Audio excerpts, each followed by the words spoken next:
Hello, and welcome to today's webinar on investing in rural America. I'd like to turn it over to the Undersecretary Senior Energy Counsel, Claire Swarovski. Claire? Thank you, Maggie, and welcome everyone to today's webinar. We are really excited to be with you. We have talked a lot about this. Hopefully this is maybe your second or third meeting with us, but if it's your first, then I want to highlight a couple things here at the top. And even if it's not your first, I think it's important to keep these things in mind as you look forward to hopefully taking advantage of these opportunities. Today, we will be talking about two new programs that the Rural Utilities Service has through the Inflation Reduction Act. The first program is Powering Affordable Clean Energy, the PACE program, and the second is the New Era program, Empowering Rural America. We will have, I'll introduce my colleague Chris in a second to go in much more detail into these programs. But I think at the top, we just want to remind everybody that this really is the largest investment in rural electrification since 1936. So it's a huge opportunity to take advantage of a lot of the innovation in the energy sector that we've seen over the last couple of decades. These are brand new programs with new tools on the table. For many years, the Rural Utilities Service has been a partner to our rural electric cooperatives and has supported energy development in rural America with loan programs and other programs. This is the first time, though, that the Rural Utilities Service has the ability to offer grants, loan modifications, partial loan forgiveness. So there are a lot of really new and exciting tools on the table here now with these programs.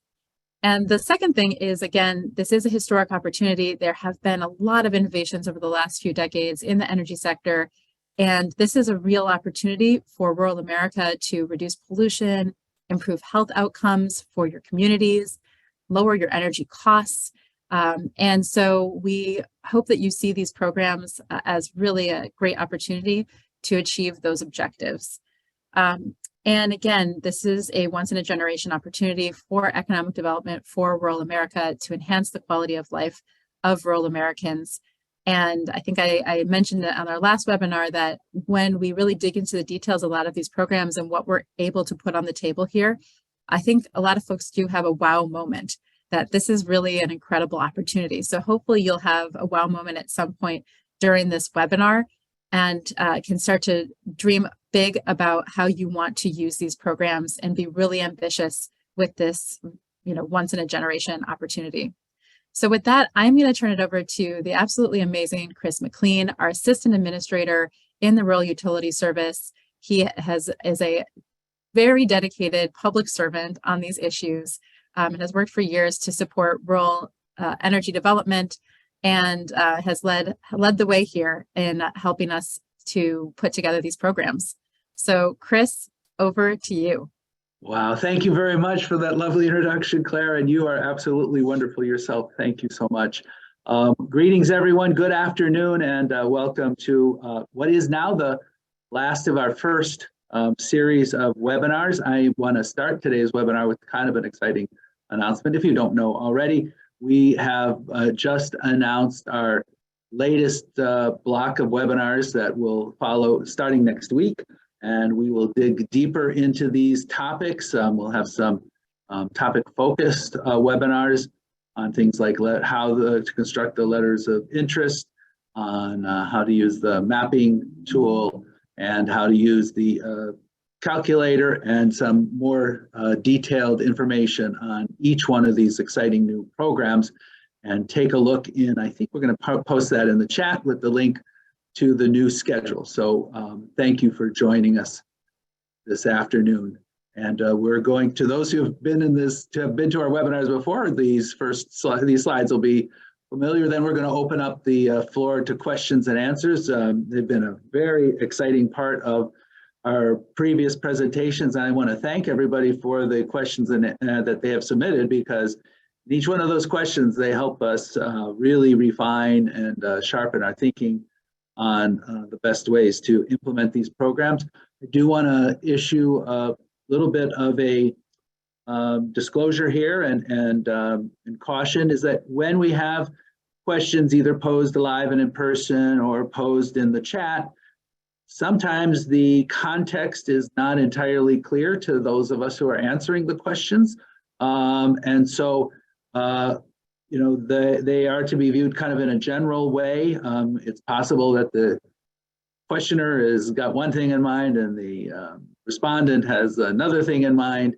And so we do have a very formal Q&A process where the Q&As are carefully vetted and carefully discussed and shaped in a way we try to be as clear as possible. And we are posting new Q&As on a regular basis. In fact, we just cleared off on a set of new Q&As that are going to be available on our website. So if you have a very specific detailed question, you know, we may ask you to submit it into the Q&A process, not because we don't necessarily know the answer, but because we want to be able to make sure we have a very deliberate and careful response to that question, because it may be on a topic we haven't covered so far. You know, we again advise you that we're going to give you the best answers that we can, the best guidance that we can, but you know, context is everything, and just very subtle changes in a paragraph, you know, a period or a paragraph or a comma can make a question read differently from one person to another. So just that's a little piece of it, just a little piece of advice as we proceed with the Q&A portion. So let's jump right into the presentation. We'll go to the next slide. First program to talk about is PACE, the Powering Affordable Clean Energy Program. PACE actually provides $1 billion of budget authority to an existing provision of the Rural Electrification Act, Section 317, which allows the agency to invest in renewable energy and invest in renewable energy that can serve rural and non-rural consumers alike. So the goal of this program is to increase clean energy in rural America, make it significantly more affordable for consumers, especially in energy communities or distressed communities or disadvantaged communities and tribal communities who have historically been underserved, and to heat and cool the homes and businesses and farms and power the cars and schools and hospitals of the 80% of this country that is rural America. What is really unique and innovative about PACE? It is a loan, but it is a loan that is partially forgivable. And under Section 317 of the Rural Electrification Act, the types of technologies that we are prepared to finance through the PACE program and through our core program as well is for utility scale clean energy projects defined in the statute as wind, solar, hydropower, biomass, and geothermal. And then the Inflation Reduction Act added to that list energy storage projects that are in support of those renewable technologies. So you can have a renewable technology application that's, let's say, just for hydropower, or you could have one that would be biomass plus storage, or you could have one that is just storage that supports an existing renewable energy source. So you can combine them and mix and match. The key to storage, though, is that it has to be in support of one of the listed renewable technologies. In order to accomplish this, we're proposing, we have proposed or put forward, I guess it's not proposing, we've actually issued the notice that we would employ a two-stage review process. So stage one is called a letter of interest or an LOI. So we'll be referring to the LOIs. Letter of interest is a narrative description of the who, what, where, when, how much, what it is you would want to do with the funding should you get it. The LOI stage should be a relatively manageable task for anyone who is seriously in the energy industry. So we did not want to have our applicants go through a full application process only to find out, oh, sorry, we ran out of money. We've employed the LOI process, and then for us, we can also determine eligibility feasibility, at least at the first stage, and financial feasibility and technical feasibility through the descriptions you provide us in the LOIs, and there would be a lot less documentation for us to go through. So we will be accepting LOIs starting June 30th, and then we will close the window on accepting LOIs on September 29th, 2023. We'll accept the LOIs on a rolling basis, and we will evaluate them as they are received. And then those that meet the basic criteria or prima facie criteria of the program, and we have sufficient money available, they'll be invited by the agency to submit a full application.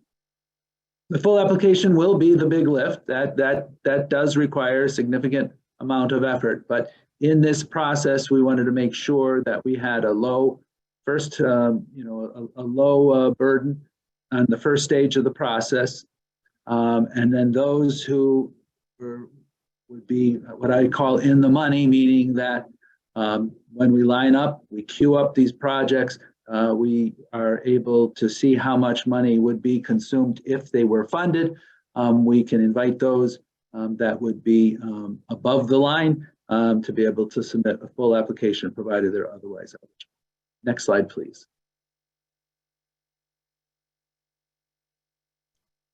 Okay, so who can apply? Well, anybody who is eligible to apply for the Rural Utility Service. There's a big, broad categories. Pretty much anyone who is in the electric business other than an individual, as being or a sole proprietor or a partnership of sole proprietors. I mean, you can be an investor-owned utility, you could be a tribal utility, a municipal utility, cooperative, Alaska Native Corporation, any number of entities that are eligible to apply to RUS are eligible to apply for PACE. And the power produced by these eligible projects and eligible applicants, they must be the renewable energies as we just listed, and it must be offered for resale if you're a developer, so resale it to a utility, or if you're the utility itself, resale or sale to your own utility customers. Must be renewable energy, again, wind, solar, geothermal, biomass, hydropower, or storage. Now, we have statutory authority to go up to 50% for loan forgiveness, and then the Secretary can prescribe conditions on which we would exceed that 50%. So we have divided the funding into 3 categories of availability, each category having approximately $300 million available to it. And the 3 categories are as follows. In category 1, it's for anybody who just meets the general requirements of the program, 20%. And so for category 1, 20% of the loan would be eligible for forgiveness if the applicant meet the minimum requirements. Just, you could kind of be at anywhere in a area that serves an eligible community, uses the eligible technologies, and is otherwise financially feasible and securable. When we talk about the eligible communities and eligible population, the special thing about Section 317 of the Rural Electrification Act and the PACE program, which provides funding through that program, is that the beneficiaries of those renewable powers that renewable power can be rural and non-rural consumers. For the purposes of this funding notice, we defined the split between rural and non-rural as being 50-50. So the project has to serve at least 50% of its service to a rural population, and then the balance can be to non-rural parts of populations. Category 2 will provide debt forgiveness or loan forgiveness up to 40% if 50% of the population served by the proposed project is in one of the following categories: an energy community, or a distressed or disadvantaged community. And as I gave you a little preview, we're going to have a deeper dive on a mapping tool that is available at the RD website to be able to determine whether you are in an energy community or a distressed or disadvantaged community. Then category 3 gives the greatest discount. This case, 60% of the loan could be forgiven if you are in a historically underserved area, such as Puerto Rico, United States Virgin Islands, Guam, American Samoa, the U.S. territories, the Compact of Free Association states, and the Pacific. Or if the proposed service area consists of 60% or more of a tribal area, or serves an area that constitutes a substantially underserved trust area. Substantially underserved trust areas is references a provision in the Rural Electrification Act that does give priority to trust areas. Trust areas, another way to think about it is like tribal Indian reservations are trust areas. Hawaiian homelands qualify in that category. And much of many Alaska villages and Alaska Native corporations would fit in that category as well. And then the third category eligible for 60% loan forgiveness is a project that's owned by an Indian tribe as defined by the federally recognized Indian Tribe List Act of 1994 and includes their wholly owned subsidiaries and instrumentalities or Alaska Native corporations, as well as regional or Alaska village corporations. So we'll go to the next slide. So here's kind of the schedule of activities under PACE. On the 16th of May, we published the funding notice. It's just been a couple of weeks, and we are really off to the races. We're doing these webinars. And we will be available to answer questions. I mean, again, the new schedule of webinars includes a listening session or what we call office hours, where we'll just take your questions and try to answer them as best we can. Then June 30th, as I had mentioned previously, is when we open the window to accept PACE LOIs, letters of interest. And on June 30th, as soon as they start coming in, we'll start reviewing them. We would hope to have some quick turnarounds on some of those. We'll see how they go. We're keeping our fingers crossed we get a good response. Prepare appropriately. July 2023, that's when we're going to be reviewing all those LOIs, and we will start sending out invitations to those that have come in, and again, we still have funding available. We will inform the applicants or the LOI writers when they're invited to submit a full application. And then the applicants will have 60 days to submit the full application unless the agency and the potential applicant come to agreement on an alternate date. We do understand that 60 days is a quick turnaround, but we also have a very aggressive schedule, as we will discuss here shortly, because we want to get started as quickly as possible. But if you do need extra time and you do get a letter of invitation, please let us know at the soonest possible point. We can negotiate a different due date for the application. And then we're looking for anywhere, being super optimistic, that we might be able to squeeze projects that could do super fast turnarounds into this fiscal year, but I think the lion's share of our award activity will be in fiscal year 24, which will start October 1st of 2023, and fiscal year 25. So then the very end here, September 29th, 2023, That's the closing date for these LOI letters of interest. So just, we're anticipating there'll be a lot of LOI submissions early on that process because we can handle them as they come in. So, but we will stop accepting LOIs on September 29th, 2023. We'll go to the next slide. And for both PACE and the new era, the new Empowering Rural America program, under the statute that created this, that President Biden signed into law in August, the Inflation Reduction Act, all these projects have to be completed, they have to be built, they have to have been cleared environmental review, they have to have been underwritten by the agency, and all the funds have to be dispersed by the last day of fiscal year 2031. So on one hand, that feels like it's a few years away. On the other hand, in the context of utility scale renewable and clean energy projects, that's very, very fast. So that's why we do have fast turnarounds on some of these requests. So, but we want to work with our applicants to make sure that we can get this done on time.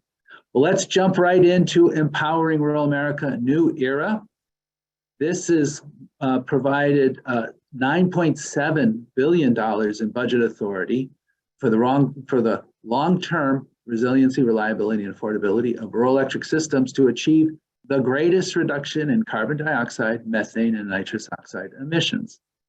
So here we do have a competition. Here we're going to have to take in all of the applications and then stack them up from greatest to least reductions of greenhouse gases so that we can determine who is going to be being able to be funded under this program or not. Now, in this program, and with $9.7 billion of budget authority, Congress dedicated this funding exclusively to electric cooperatives, rural electric cooperatives. And that is defined in our funding notice as electric cooperatives that are or have been RUS, Rural Utility Service, or REA, Rural Electrification Administrations, our predecessor agency, who are our borrowers, current or former, as well as electric cooperatives that serve predominantly rural areas. So if you've never had any contact with the RUS or the REA, and you're a rural electric cooperative, you have to serve a predominantly rural area. Predominance is established by a 50-50 split, so you have to have 50% plus one to be able to meet the predominance test for rural area.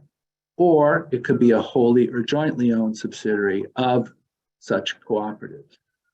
Now, Congress gave us several financial tools here to be able to put to work, to be able to facilitate a clean energy transition, protecting the reliability, resiliency, and affordability of the electric system in rural areas.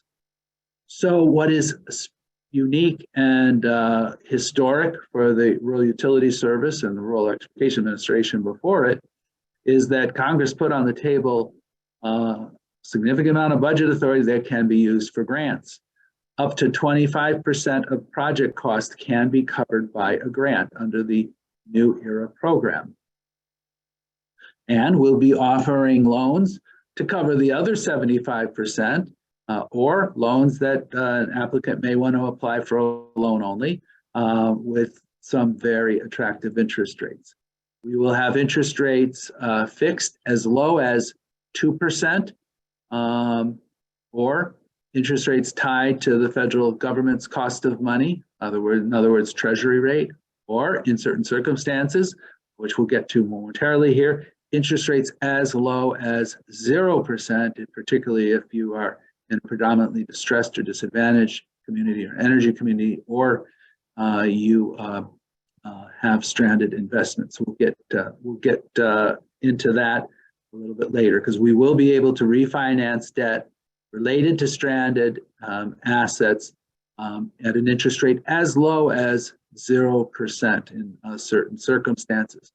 And applicants who are requesting assistance to be able to make this transition can request combinations of all of the above. But the grant must be no more than cover no more than 25% of the total project costs. There's a couple of other important limitations here as well. No single entity can get more than 10% of the funding available. So if you do the math, no single entity can consume more than $970 million budget authority, which is a pretty substantial amount, given that loan and grant combinations would make project sizes significantly larger than that. So that's something to bear in mind as well. So what can you do with these financial resources? Well, the statute is very clear, lays out the purchase of renewable energy. So that's again, buying the power, or the purchase of a renewable energy system. So you could actually purchase the whole system. You can acquire an energy system. You can acquire zero emission systems, as well as carbon capture and storage systems, and the deployment of such systems. In other words, you can use the funding to create and build new investments, new infrastructure. And then also covered is energy efficiency improvements to generation and transmission systems of eligible entities, and any combination of the above. Because the Inflation Reduction Act, and particularly the statute related to empowering rural America, Section 22004 of the IRA, is focused on reductions in greenhouse gases. The agency will not be offering IRA funding for fossil fuels. It would be only for these renewable energy systems. We'll go to the next slide. Again, eligible entities are co-ops. Eligible uses, again, renewables, renewable energy systems, zero emission systems, carbon capture systems, the deployment of such systems, energy efficiency improvements, generation and transmission. Here too, we're going to follow the LOI process, a two-stage process. Here we're going to give you a little bit extra time to digest these rules. We know that this is a bigger program and a more complex program with a lot more moving pieces and optionality involved, and a competition. So we want you to think big, want you to be strong competitors and put some really good projects together. So we're going to open the application window for the new era on July 31st, 2023. And we will hold the window open until August 31st, 2023. The LOIs must meet the minimum requirements. We will use the LOIs to do the initial scoring. So in addition to the LOI, we will be asking you for data related to the greenhouse gas reductions. In other words, those three greenhouse gases I mentioned, carbon dioxide, nitrous oxide, and methane, to be able to quantify those so that we can stack them up and to make that comparison and that ranking fair. We are providing a calculator, which is an attempt to be able to sort through projects which will have very diverse technologies and very diverse sizes. And we'll show you the scoring matrix shortly here. So we are going to ask you to provide in the LOI stage that data we need to be able to come up with the ranking and use the ranking to figure out how far the money can stretch and how many projects are eligible that will then be given a chance to apply using a full application. So the high scoring applicants will be invited to submit a full application. Here again, the full proposal must be submitted within 60 days unless there is an agreement between the applicant and the agency to have a mutually agreeable date. And, you know, in both of these cases, just because you ask for it doesn't mean you're going to get it. We do reserve the right to be able to discuss back and forth and to negotiate with the applicant to offer a package of financing that may be different than what is requested, but that will take into account the funding that is available, take into account things like geographic diversity, also take into account affordability to both consumers and the program. Now, we've got the 25% grant funding, and then we will also be offering loans, so you can have a loan grant combo, and depending on what category you fit, what service type of service territory you're serving, or the interest rate will be either at Treasury rates or as low as 2% or as low as 0%. And then we will be offering the refinancing of stranded asset debt at interest rates as low as 0%, provided you reinvest the savings that are generated from that refinancing into new renewable eligible renewable or clean energy power. And then loans that serve predominantly disadvantaged communities also could be eligible for interest rates as low as 0%. And then we'll go to the next slide. So once we get these projects in-house and we use the calculator that we're going to have next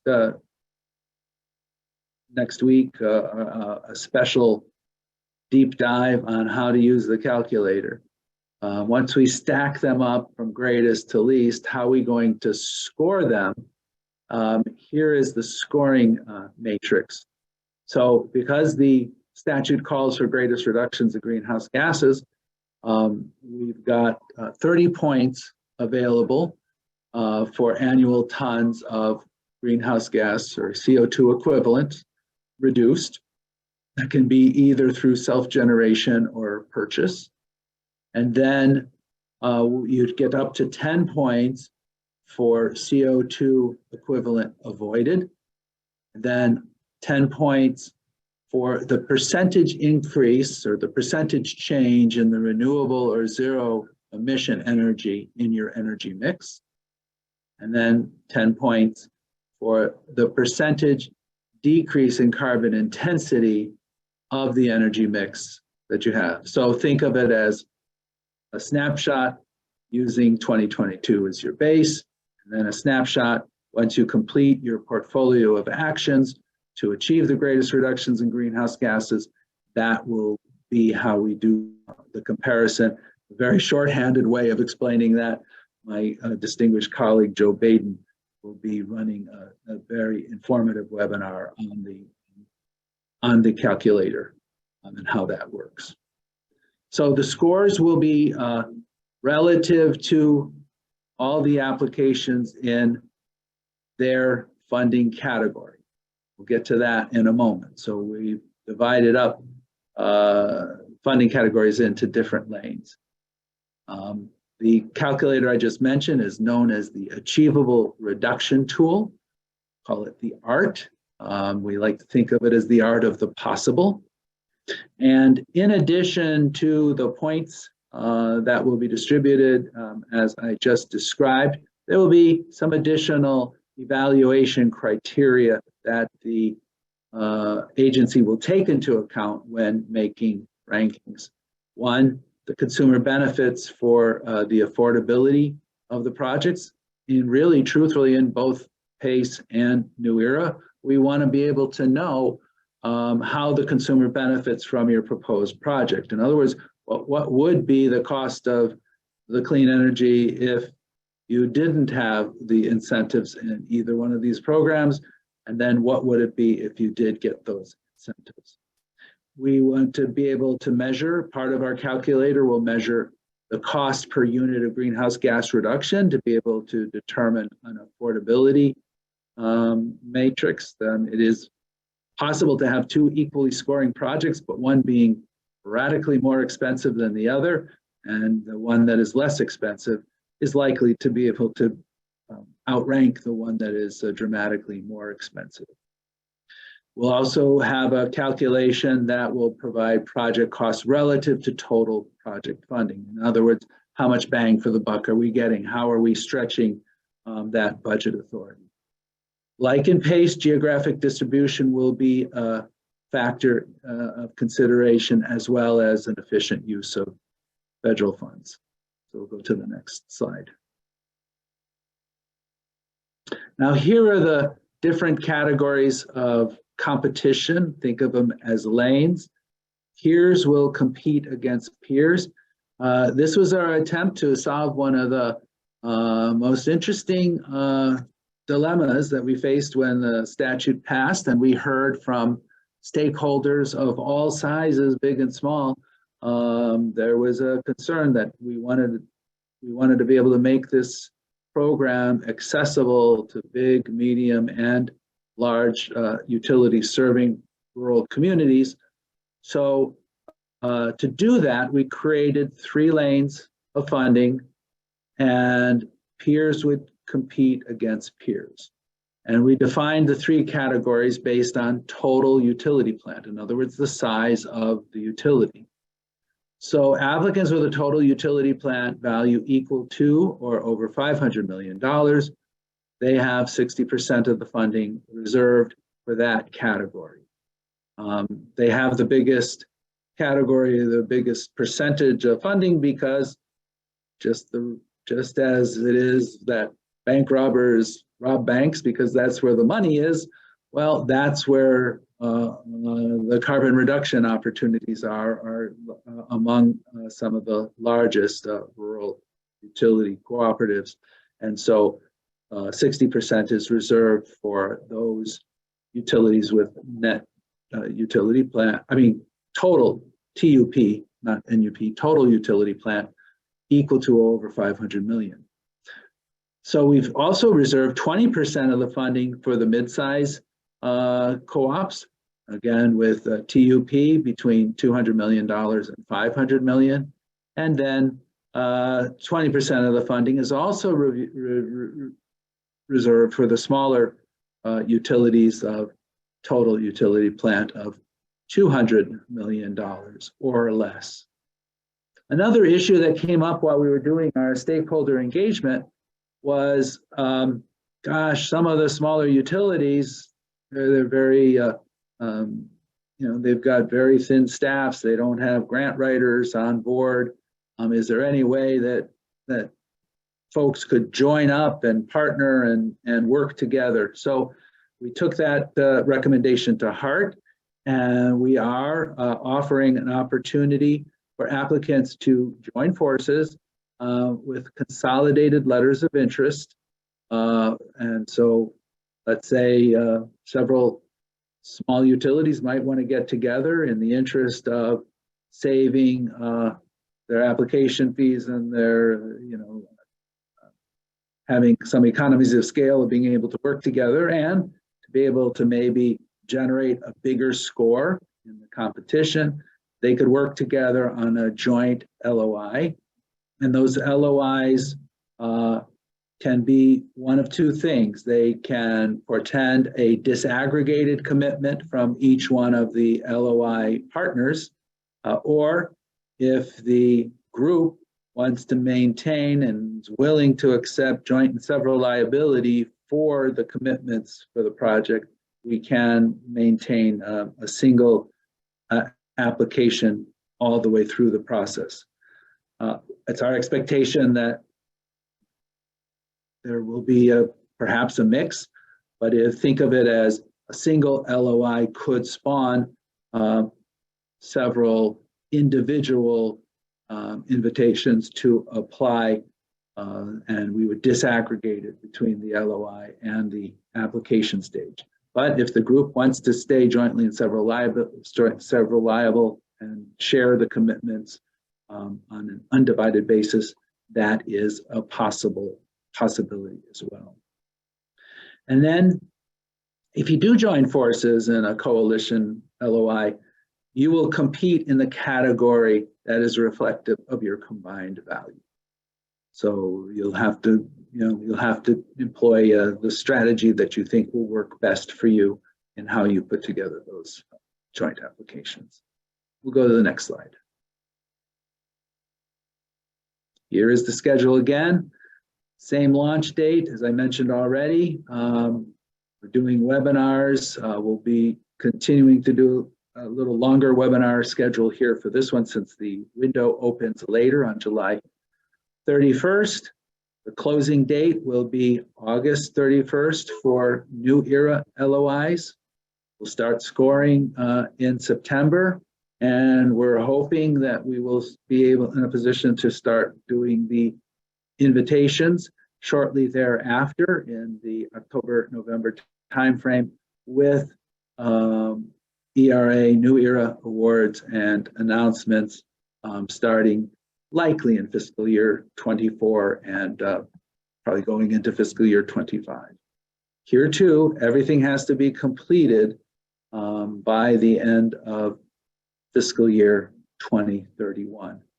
And I want to remind everybody on both of these provisions that among the things that must be done within this time frame and before construction begins is to be able to go through and complete your environmental review. So if construction has commenced before the environmental review, that's usually a very quick way to disqualify yourself from eligibility. So please, everybody be very cautious and careful in being aware of what those requirements are. We'll go to the next slide. All right, so this completes this set of webinars, but a brand new set is available. You can use this very neat QR code and you can link into our IRA page and be able to sign up at the website for notifications of coming activities. Those who have signed up already received, I think yesterday, notifications of our new set of webinars. So we'll go to the next slide, because I've got even more QR codes for you, including the Rural Development IRA page. Rural Development is the umbrella organization within USDA that contains Rural Utility Service, Rural Housing Service, and Rural Business and Cooperative Service. And we're very fortunate that our sister agency, Rural Business and Cooperative Service, received IRA funding for its Renewable Energy for America program, which focuses on renewable energy and energy efficiency measures. I like to think of it kind of on the retail basis. They work with farm operations and businesses. They've done some community solar projects. So REAP has gotten significant funding in the IRA, and they also have a biofuels program that received funding in IRA. There's another QR code that'll take you to the electric program, another QR code to sign up for Gov Delivery. Then we do have QR codes for the SAM registration. SAM is the process you go through to be able to register, to be able to apply for federal funding opportunities. I have one big piece of advice for everybody on this webinar. Please, if you have a SAM registration, double check, make sure it's still valid. If it's not, make sure it's renewed. If you don't have a SAM registration, if you have the slightest inkling that you're going to want to apply for either one of these programs, please get a registration right away.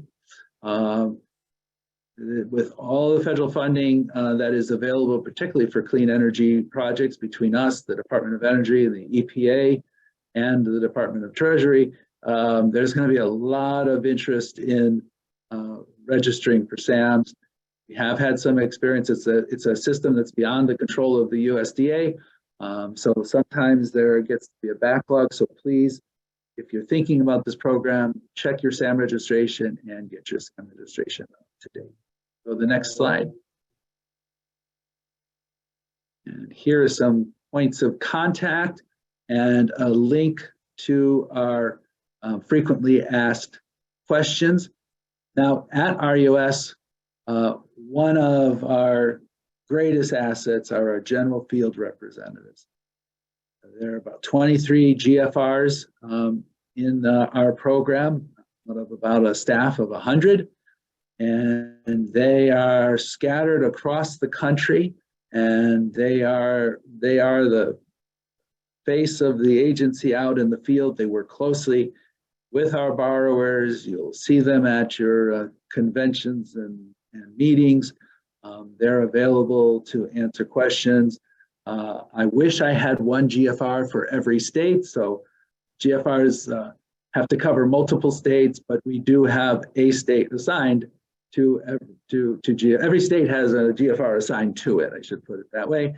And so if you need any good point of contact, the GFR link is a very good one to be able to keep handy. And we also have a way to submit questions through the Q&A portal, and that's linked there down below. All right. And next is to say a great big thank you. And I'm going to invite the most wonderful Claire back. And we are going to try to handle your questions as best we can. And Chris, that was fabulous. And I think that we'll pull up the questions. And then I did want to note that there was a Q&A we had last webinar on demand management, demand response systems, distribution. So we'll actually post a Q&A in the chat for that, because I think there was some confusion from previous webinars on that issue. So we are proactively also going to, I think Maggie is going to post a Q&A.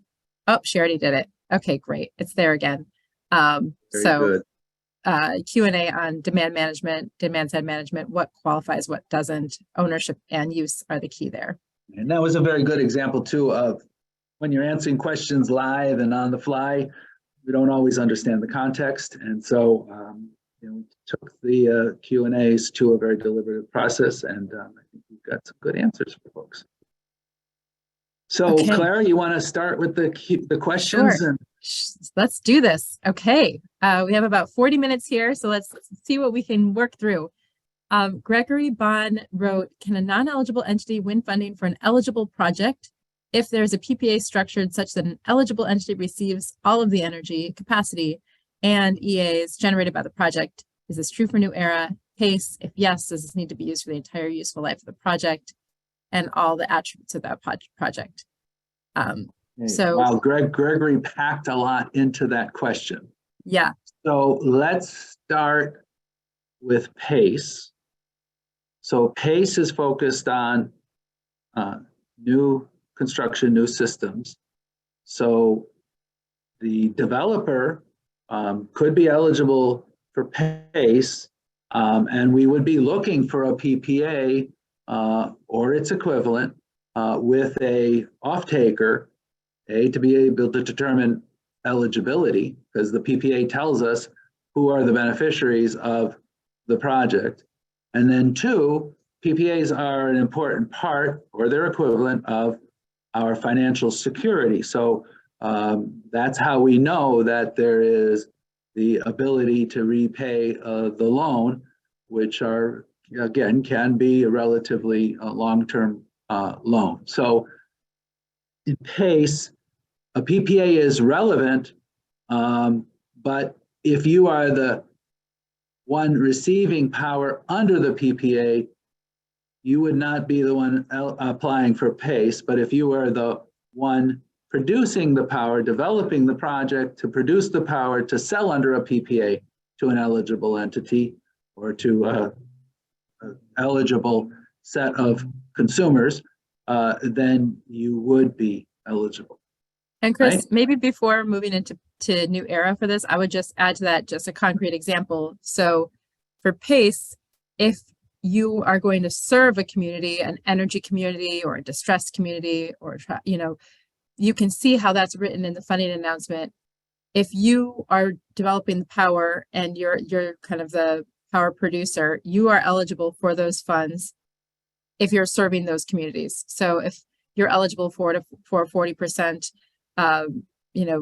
forgivable, up to 40% forgivable loan if you're serving a distressed or energy community. So just take a look at how that's written in there and in the funding announcement, because I think the term eligible entity is kind of confusing here and how you've laid it out. But basically, the idea is that you don't have to be an energy community or a distressed community to apply for the funds. You get that benefit if you're serving at least 50% of those populations. Very, very good clarification. Now let's jump into New Era. There, the statute's very clear. If you are an eligible entity, meaning you are one of the rural electric cooperative, again, as we defined it before, or wholly or jointly owned subsidiary of such cooperative, well, PPA to procure renewable power would be an eligible purpose, again, provided you are in the winner's circle when it comes to the competition for the greatest reduction of greenhouse gases. So in New Era, a PPA is eligible, but in a New Era, the eligible entity, it can only be rural electric cooperative or wholly owned or jointly owned subsidiary. All right, so thank you, Gregory. That's a good question. Greg's got another question here. Please explain the timing of funding drawdown when a project or entity receives the grant money under New Era program. Does the entity receive the money at the project completion or throughout the life of the project? Okay. That's a good question. Claire, do you want to take that one? Or do you want me to? I'm going to mostly kick it back over to you, but I think there's a couple of things here. One is the final disbursement generally happens at the end. Once everything's up and running, there are maybe some distinctions between those entities that have system loans with us, et cetera. Chris can go into that. But generally, the final disbursement, disbursements happen at the end. And I would say that there's one kind of exception to that in New Era, which is for the refinancing of stranded asset debt that can happen, that, if so desired, that can happen near the beginning Early on. Yeah. And early on, so that you could then Very use good. those savings to go back into your New Era investments. Great. That gives me an opportunity to talk about the two types of lending that RUS offers.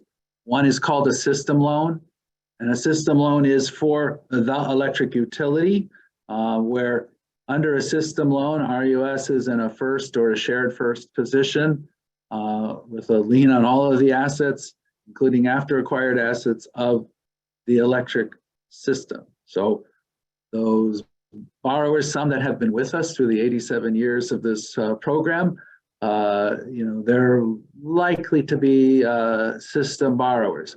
If you're a system borrower, we will advance loan funds where it's financially feasible, where it's a prudent thing to do, meets our underwriting standards, while you're constructing the project. But under New Era and PACE, for PACE it'll be debt forgiveness, but for New Era, the grant won't be released until the very end when the project is completed, operational, verified, passes the inspection of RUS that you have in fact delivered what you promised, and then the grant funds under New Era would be released.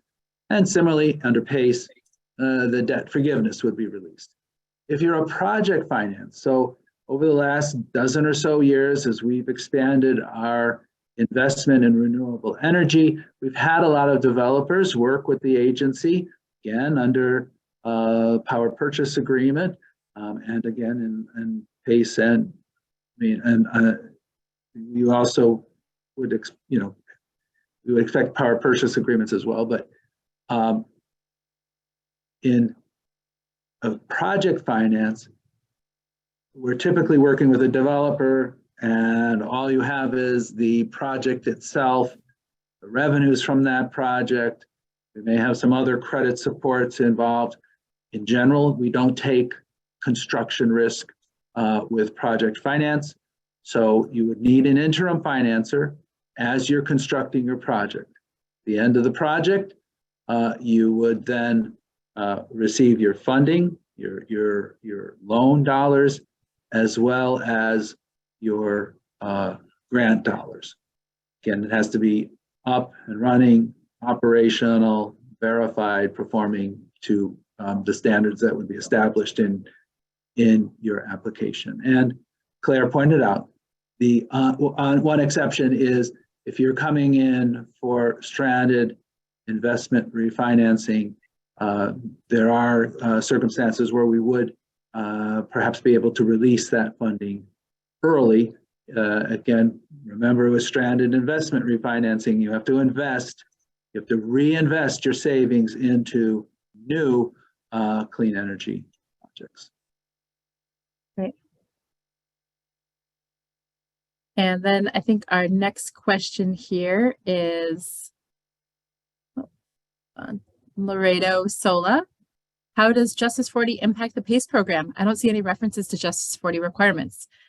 So it's maybe written in a different way in there, but Justice 40 is absolutely part of the program. So the definition for distressed communities, disadvantaged and distressed communities, for that 40% loan forgiveness includes the use of the Justice 40 tool for determining Justice 40 communities. So the CJUST tool, the CJEST tool, is what the CEQ and the White House came up with to determine Justice 40 communities, and we are using that as part of our distressed community our distressed community, disadvantaged community definition. So you can see that, and maybe somebody can pull that for you in that 40% definition. You can see the direct reference to the CJUST tool, and that is how we are incorporating Justice 40, absolutely part of the program here. And our embrace of Justice 40 is evident in our commitment to provide some of the very best financing packages to those that are the most underserved, the most disadvantaged, the most those have endured the greatest difficulties because of this transition as part of the defined energy communities. And you can also see how we set up in New Era. We did reserve 40% of the funding for the smaller entities. I would note too, in the context of cooperatives, cooperatives serve, I think, well over 90, provide service in about 90% of the persistent poverty counties across America. So the cooperative focus of New Era itself also, I think, is keeping in the spirit of Justice 40. And Tasha just pointed out that we actually have a couple of hands raised, which hasn't happened before. Wow, and so we okay. can have live conversation. Well, let's really have exciting. it live and in person. So Brandon has raised his hand. Brandon, I'm going to open and allow you to talk right now. So hopefully you are ready to go. And then CP Smith, you also have your hand raised. And so we'll come to you next. So Brandon, if you're there and can hear us.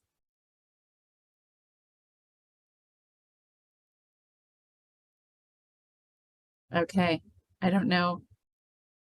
Brandon, if you're trying to talk, we'll come back to you maybe. Yeah, Brandon, I'm just gonna, real quick, I'm sending you a message to asking you to unmute. And he has lowered his hand. So okay. He may not be able to. Okay. Well, let's go down the list. So Yeah, CP who's Smith. next? Yeah, Maggie, could you?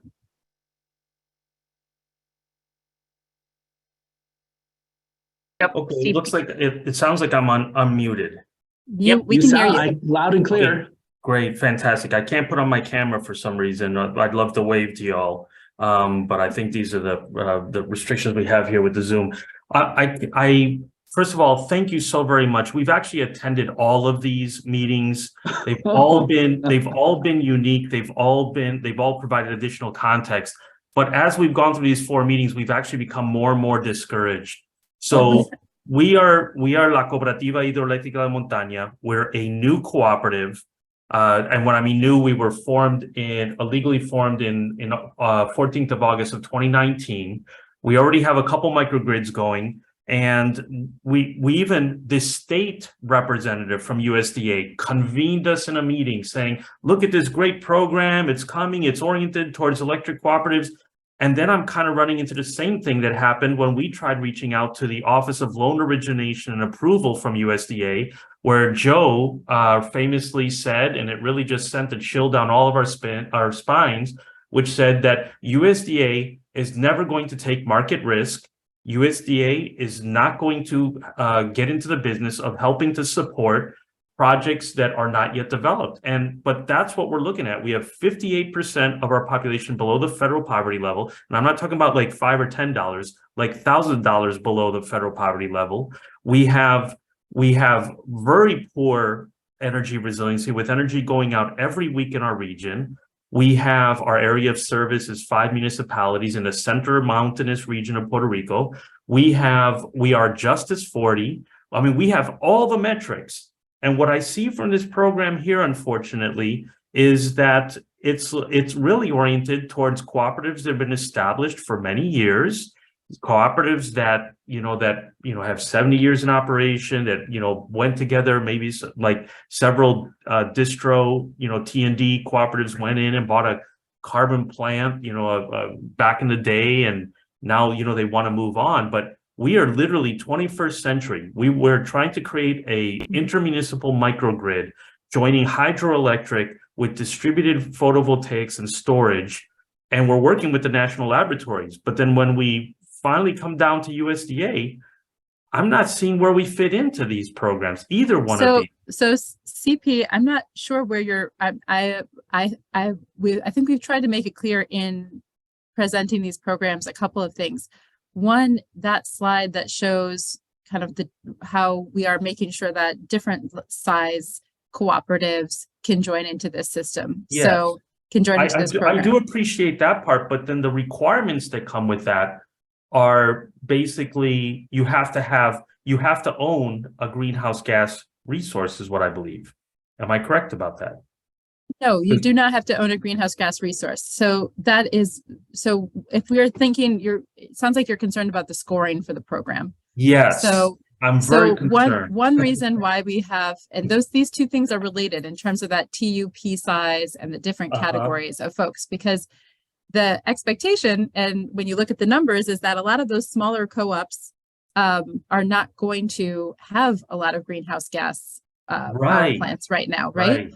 So you're not going to compete. You're going to be in that under 200 million TUP.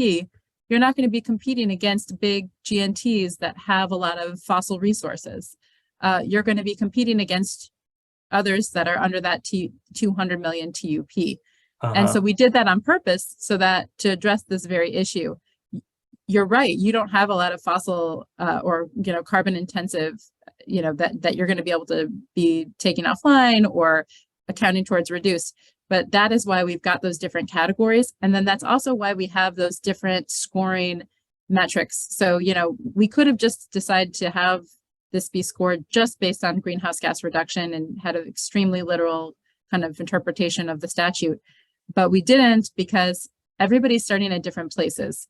And there's a lot of different kinds of entities that we want to make sure can have an entryway into these programs. And so that's why we've got also, avoided emissions. We also have, increased renewable in your energy intensity mix. Yeah. So those are some of the things that I would point out to you that we specifically designed so that we could have entities like yours be able to join this program and be able to compete effectively in this program. But then how about the and again, in like these two programs, I have to say that because even though we've read the NOFA and we looked at it, we're not super proficient in this language, and they start to blend together in my mind. And I do apologize for the I apologize for the confusion, but does it sound like am I wrong about this? And I do hope I am, because we really need the help.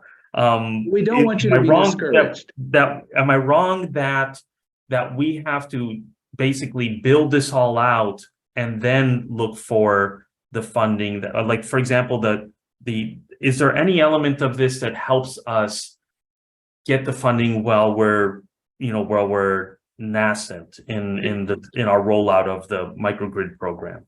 Can I ask, what do you mean by build out? Are you an electric cooperative now? Yes. Yeah, we are a 501c12. We're registered in Puerto Rico as the nonprofit electric cooperative. We even have the IRS 501c12 designation, which But we're is the very system proud to have. built now, or is it just? No, that's the thing, is that's Mhm. where our capital limits are at. We put in 2 microgrids. We want to put in 30 microgrids in the next year. You know, they're small. There's distributed 100K systems. Yeah, The totality gets to 3 meg. CP, I Yeah. am mindful of time here. Yes, So, I'm sorry. I want to give, but so let's, Okay. happy to take this offline. Max Trujillo is our Puerto Rico representative. Yes. We're working very closely with Max. We want to make sure that folks in Puerto Rico can access this program. And it may be that PACE is a better option as well. So we can set up a meeting to kind of talk through. That would be great, because Yeah. he did convene us in a meeting and he was really excited about it. And now as we get into it, we're just kind of like, wait, we're not seeing where we're in on this. I know what you were saying, but yes, I'm sorry to take up so much time, and I want to thank all the other colleagues that are here with us. And we're grateful for the question, because we don't want people to be discouraged. We have tried in a number of ways to make these programs inclusive. Because you know, a couple of things. You don't know who's going to show up. Right. What if you're the only person who applies? You don't know what, you know, there's also reservations of geographic diversity.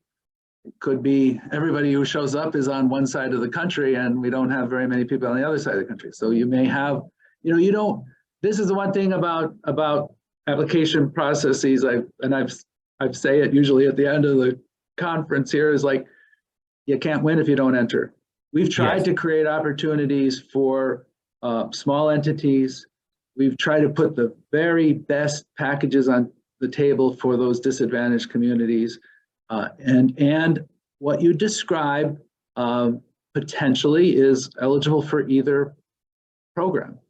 Okay. And so I think we like to have we could have additional conversations, but yeah, we don't want you to be discouraged. Well, we've already registered for all of the other coming workshops. Right. We're so thankful for all of this. This is just absolutely fantastic.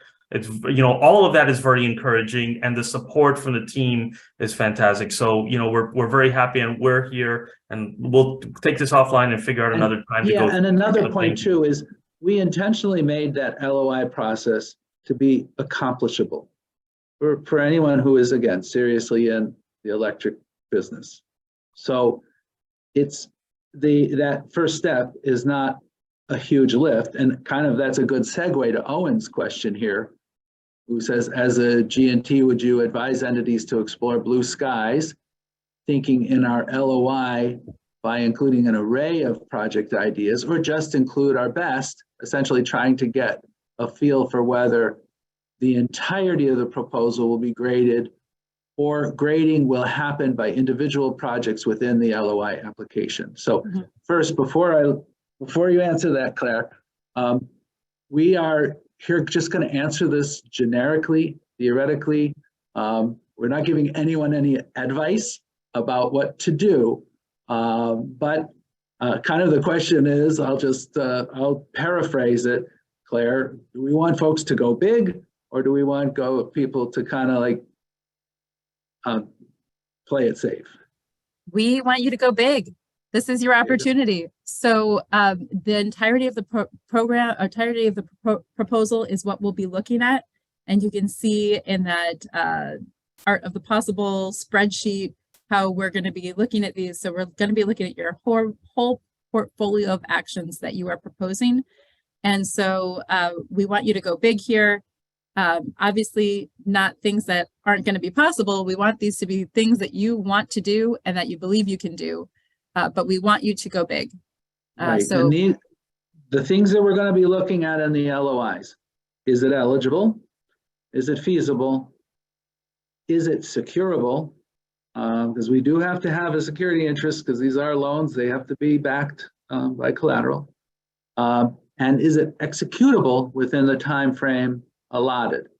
So that's kind of, those are your parameters to be thinking about your strategy. And for New Era, it is a competition, and it is a competition for greatest reduction of greenhouse gases. So that's part of something to be able to think about. Mhm. And then Claire Owen's got another. Yes, Joe question here. Baden, I think Joe is on the line, so I'm gonna throw this to you, Joe. I'll read it and then ask you to answer. But additionally, for transmission specific projects, how would you recommend quantifying greenhouse gas reductions? Transmission projects don't seem to fit cleanly into the USDA carbon reduction tool. In the tool, hi, Owen.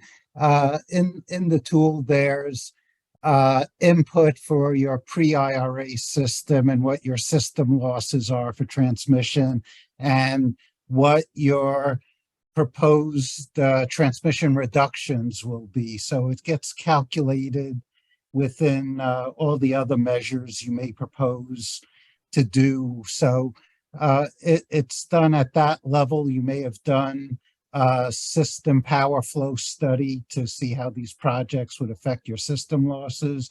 You would enter your power system study input into that, and it would calculate what the corresponding greenhouse gas reductions would be. Thank you. And Joe will go into this in more detail at the deep dive webinar on the calculator.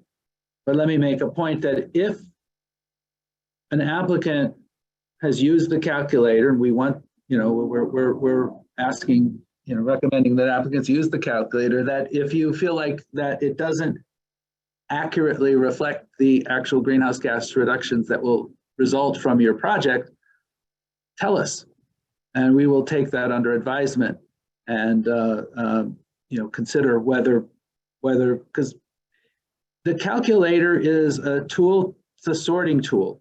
It's not a crystal ball. It's not designed to tell us exactly what's going to happen. It's a way to be able to sort very diverse sets of technologies, but to try to set them on a level playing field so that we can stack them against each other. But if there's other factors, the tool provides an opportunity for you to inform us that you want us to consider something unique about your particular project. And Chris, we have hands. We have about 4 hands and 27 open questions in about 15 minutes. So let's try to do this as quickly as possible and let's try to be as concise in our answers. So we can try to get through everybody since this is our last one for now. Although of course, folks can join future office hours. Gregory asks, is the PACE loan forgiveness? It reads up to X percent of the loan will be forgiven. How do we determine the exact amount of the loan that will be forgiven? So quick answer, you know what category, if you know what category you're in, you know what the maximum forgiveness is, tell us what you need. Tell us what you think your project needs to succeed, and that will be, that's how you determine. And we will look at that in your LOI. And then Greg asks, during the application process, do we need to have a fully executed offtake agreement or PPA? Or can it be at an earlier stage? Quick answer is no, because we want to inspire you to do new things and be an earlier stage. We want you to do new things. So we know that you're not going to have everything wrapped up. You will eventually need to be able to get that across the finish line, but at the LOI stage, no. And then George Cole asks, is a corporate VPPA eligible, or does it have to be with a co-op or local utility? If there's a PPA with Amazon, for example, how does it support the target of the program to provide rural customers with affordable energy? So this is for the PACE program, I'm assuming. And Chris, do you want to take a cut or do you want me to? Yeah, I'll take a shot at that. Yeah. We will entertain projects under PACE that have PPAs with non-utility off-takers, but those off-takers have to otherwise meet the population requirements of the program. So it is, without commenting, and we'll also want to look at the financial wherewithal of the off-taker to ensure that that is a bankable PPA, but it is plausible that you could have a project with a non-utility off-taker if you can otherwise show us that it meets the population criteria and is itself financially feasible and a bankable power purchase agreement. And then this next one from George is really great. And Chris, you should answer this and maybe Ken would even jump in. But we know that are rural customers such as industrial facilities, hospitals, et cetera, eligible? And we've answered yes. An off-taker may be any customer of the member of the PACE applicant. So the question is, a lot of these entities, colleges, universities, don't have credit ratings. What's in the intent or rule to determine creditworthiness of an off-taker in order to prove the financial feasibility of the project? Well, I will say, the college or university may not have a credit rating, but there are ways to determine the financial ability of a college or a university to be able to meet its commitments. So I don't think that, I will say this is new territory for us. The agency has always been focused on utility-based power purchase agreements. So this will be new ground for us. But we'll have to look at what the off-taker is. If it's someone who does not seem creditworthy or a fly-by-night operation, well, then we may say, well, that's just not within our risk tolerance. But we have opened the door to consider otherwise eligible off-takers. Mm-hmm. And then John Muse asks, on PACE storage provision for use of funds, we're developing a project that would store renewable energy into proprietary products. We're assuming that's okay, but want to make sure. And again, here, I think you just need to make sure that you're meeting the rural requirement and the requirement around serving at least 50% rural. Now, I want to be real careful as we're answering this one. This is one of those where I don't have a lot of context because I don't know what proprietary products means precisely. So I think that's probably something for a deeper dive or deeper discussion. One point to make, though, is the agency will not take technology risk. We are looking for proven technologies. So we know that there's a lot of, we got some of the world's greatest engineers working at RUS, but we're not going to take a chance on something that's considered experimental. Mm-hmm. So we'll need to have more information as to what you mean by proprietary. And then we're going to get down to 20 open questions, and then we'll go to Jessica, who has her hand raised. Ryan Pruitt, can direct payment be bundled into a project funded through grants and loans? Also, can multiple loans and grants be applied to one project? You want me to go ahead, Chris, or? Well, yes, why don't you take that Sure. one? So we expect direct pay to be able to be applied to our programs. We have to wait for the official Treasury guidance to come out, of course, but that should come out by the end of this month. And so direct pay can be added in. I think the question is, again, not having more context, whether you mean how you mean bundled into grants and loans. But I guess what I would say is that we do expect for you to be able to use that, stack that direct pay onto our program. We don't have any restrictions. And then in terms of other loans and grants programs, it really depends on that. Some of the DOE programs have provisions that are restrictive around this, but if you're applying for something different under the same project, maybe you're allowed. So it really will depend on the program. And if you have a specific question along those lines and can provide us more detail, we can try to answer that. And then Good. Go ahead for George. Okay. Are eligible projects required to have an interconnection request submitted at the GIA negotiation stage? Has a fully executed GIA? So certainly at the LOI stage, we don't expect you to have everything buttoned up. You have to let us know. We have to be able to look at your LOI and say, oh yeah, that can be accomplished within the appropriate time frame. And then George, you had also asked about the rural definition. If you could just look at what was posted and what's in the NOFO, hopefully I think that will become clearer. Okay, and then William's got a question. Are waste to energy projects that do not use biomass, but feedstocks such as plastics, tires, to generate electricity eligible for PACE funding? The Sorry, go ahead, Chris. Yeah, I mean, I think the quick answer to that is no, because Yeah. the statute clearly defines biomass as, so that would not fit any of the biomass requirements, or I mean, any of the statutory requirements. Mhm. It And may then be the- eligible for funding elsewhere in the United States Department of Agriculture or other federal agencies, but unfortunately for IRA and PACE, that would not work. Mhm. And I think we answered George's this question on GIA. We'll answer Zach, and then Jessica will come to you. Zach asks, it seems like community solar may face some challenge to scoring points under PACE because they may not have ongoing revenue that Russ is looking for. My question is specifically related to community solar projects that sell subscriptions upfront. So again, this is where we'll need more context. Just to be clear, PACE is not about scoring points. It's about, eligibility and making sure you meet that requirement for showing financial viability. But I think we'll need more context here to fully understand how you are structuring your program. But we have created an openness to other arrangements outside of PPAs, as long as we feel comfortable with them being financially feasible. So would need a little more information there, Zach. Okay, Maggie, if you could allow Jessica to speak, that would be great. Oh, unless she's disappeared. Yep, no, she's still there. We can go to Darren.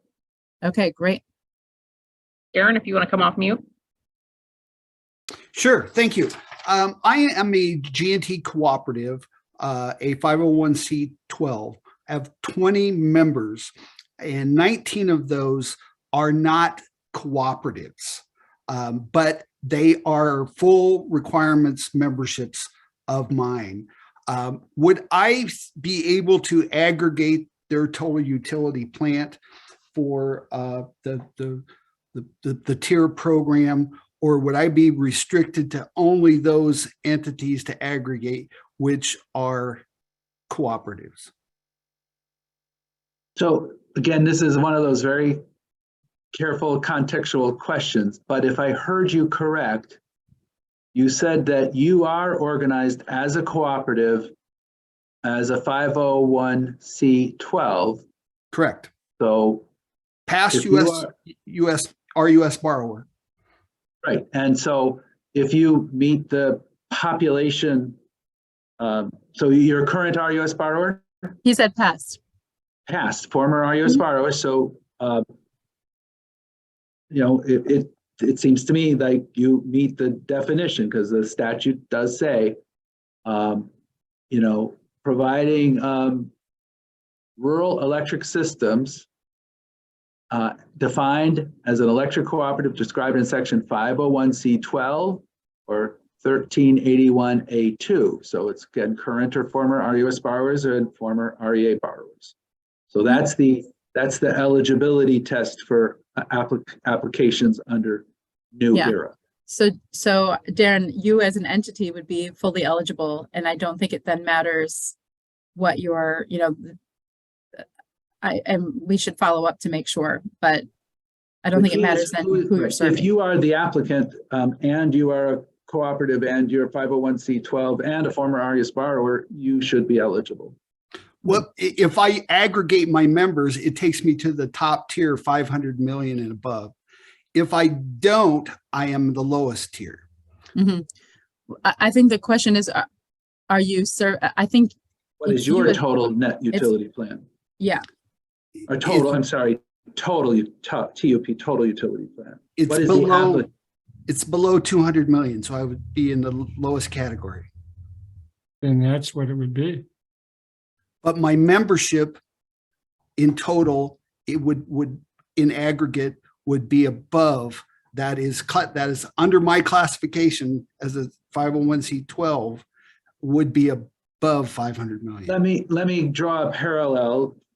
A rural electric cooperatives G&T owned by rural electric cooperative distribution entities, we wouldn't aggregate all of the distribution cooperatives. We would look at the total utility plan of the G&T.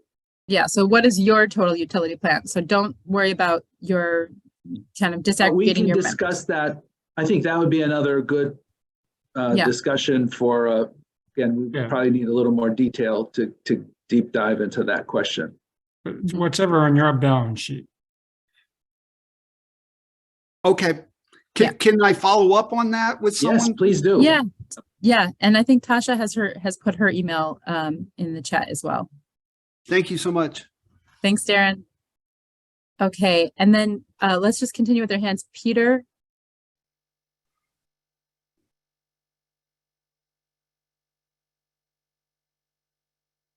Yes, I think I'm unmuted. Yep, you're good. Okay, Peter, I can hear you loud and clear. Hi, how are you?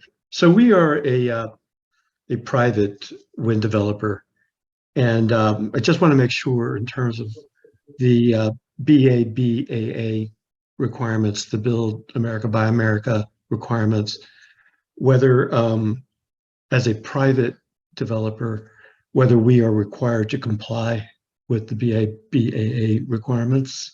Okay, well, thank you. That's a very good question. So the Rural Utilities Service is one of the oldest federal agencies to have a Buy America requirement in our statute, dating back to, again, for decades to the very beginnings of our agency, back when we were the Rural Electrification Administration. Now, those Buy America requirements are, apply to everybody, regardless of what type of entity you are. The Buy America, Build America Act requirements that were part of the Bipartisan Infrastructure Act apply to municipal utilities, tribal utilities, and nonprofit utilities. Cooperatives are covered by what we like to call Buy America Classic. There are slight differences between them. Both of them do offer waiver opportunities. There's a difference in price differentials. The classic Buy America program is a 6% price differential to go non-domestic, and then non-Buy America eligible. And then BABA, Buy America, Build America, is a 25% price differential. There's a few more steps in the waiver process for BABA than there is for Buy America Classic. Both of them, in the eyes of RUS, include those Buy America eligible countries that have supply chains, that have granted countries Buy America eligibility. Places like Canada, Mexico, lots of countries in Western Europe, lots of countries in the democratic nations of free market nations in Asia, Japan and Korea. China is not a Buy America eligible country, but so if you, to take the premise of your question, if you are a for-profit developer, you would be covered by the Buy America Classic provisions, not the new BABA requirements. It's not dependent upon the developer. It depends upon who owns the equipment and is going to be the applicant. So if you're going to develop for a municipality, then that municipality would probably be subject to BABA. If you were going to do it for an electric cooperative and they were to own it, then they would not be subject to BABA. Those would be two examples. We would be developing and owning and selling power to a utility through a PPA. So you'd have an LLC of some sort. So you're probably not subject to BABA, most likely. I mean, again, from on its face, it looks like that would be a Buy America Classic. You would be in the category of for-profit entities. All right, thank you very much. Appreciate it. Thank you, Peter. And then we'll answer, we'll have Ariel come on, and then I think we will need to wrap. But as noted, we'll have office hours coming up and other ways to reach us. So Ariel, over to you. Hello, yes, can you hear me? Yes. Okay, so assuming that my federally recognized tribe that I work for is eligible, and I'm not concerned what category we fall under, I'm trying to get information on a point of contact for developing a project on solar power. My tribe is specifically interested in solar power. So you're looking for a developer, a solar power developer? Yes. Okay. Well, we can follow up with you on that. We can't obviously recommend any specific developers, but we could probably connect you to an association or something like that to be able to identify somebody. Okay. Yeah. So yeah, if you want to just send us your email address or post it to us, that would be great. Okay, I'll put it in the chat. Thank you. Okay. Thanks, Ariel. Okay. It looks like Jessica is back on. Did we have Jessica before? Did you actually get to talk? I can't remember now. Jessica, over to you. And then this is our actual last one. We just lost her again. Oh, geez. Okay, Oh, sorry. no. Jessica, we really tried out there. Okay, well, really great questions. Thank you guys again. Hopefully this was helpful. And I think that, you know, these are complex. There are a lot of complexities and everybody is different. So, you know, we recognize that. And this is why we've got our amazing general field representatives in the field. We are available as well, but we will continue to work hard to answer your questions so that you can apply for these programs and feel confident that you are eligible for things and feel like you really understand your options here. So again, thank you for your time. Chris, do you want to send us off with any final words? Yes, I want to thank you, Claire, as we bring this phase of our webinars to a close. It's been a pleasure to be your co-star and understudy. I really appreciate it. We've had a lot of fun doing this. But starting next week, you're going to get to meet a new cast of characters. We'll be around, but you'll get to meet some of our colleagues who will be offering some of the deeper dives on other provisions of the IRA and New ERA. Again, to repeat, my last words will be that the #1 rule is you can't win if you don't enter. We want you to give this a try. We want you to be ambitious. This is historic opportunity. I've been around the block a few times in the federal government. There has never been anything like this, at least since 1936. And I wasn't there in 1936. I promise you that. I've read about it. But this is once in a lifetime, once in a generation type of opportunity. So please seize that moment. So thank you, everyone. Thank you, Claire. Thank you, Team Innovation Center. Thank you, Team Electric. This has been a great first set of webinars, and we're really excited to have our next set of webinars launch next. Thank you, everyone. All. Bye-bye.